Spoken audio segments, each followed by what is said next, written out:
Hi guys, today I'm going to show you how to do a chemical peel. I chose to do it because it's the only way that you can get rid of the first layer of your skin. So I'm going to use Homepeel.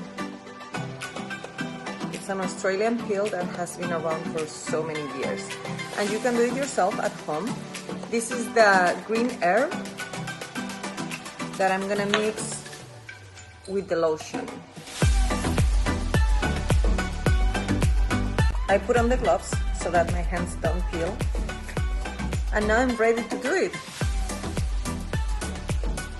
I take it and I rub it on my face and put them on. It's gonna feel like it burns. See, the face starts turning red. I'm gonna wash it off now in a minute. And I'll show you the results in 5 days. Bye.